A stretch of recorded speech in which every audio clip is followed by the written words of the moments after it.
Definitely not something we look forward to every year, but ready or not, hurricane season will be upon us once again.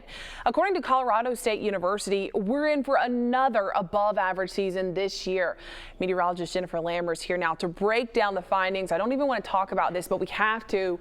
Jen, what can we expect? Yeah, I know it's definitely not something fun to talk about, but as we get closer towards June 1st, it is something that needs to be said. But let's go ahead and talk about averages. This is something we use just to gauge how many storms you can expect in a season, and that's changing. The National Hurricane Center changes these numbers up about every 10 years. So for the 2020 season, we were using averages from 1981 to 2010. Those were those old averages. Now that we're 10 years later from that, we're going to go ahead and start using those averages from 1991, including all the way up to 2020. So as we look in on those new averages for this year, we're normally about 14 storms, 7 of those being hurricanes, 3 of those being major.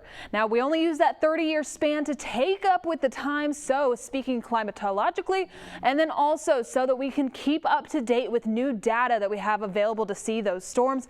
Important numbers there, and again, that's why that is changing. Also something to talk about, that Colorado State forecast. 17 named storms is what Colorado State University is expecting for this season. 8 of those being hurricanes and then 4 of those being major. So again, another above average season is what experts are forecasting over at Colorado State University.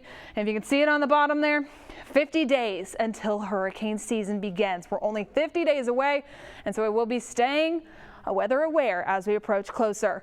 But again, here are the names that are for this season, starting with Anna. Again, we're going to be taking some of those frozen names. We even have Elsa thrown in there and going all the way down to Wanda. Now, just a reminder, we're not going to be using the Greek alphabet again for this season. Hopefully we don't even make it that far, but that has since been retired. We'll continue to keep you updated here on Fox 10 News throughout the way. Lenny.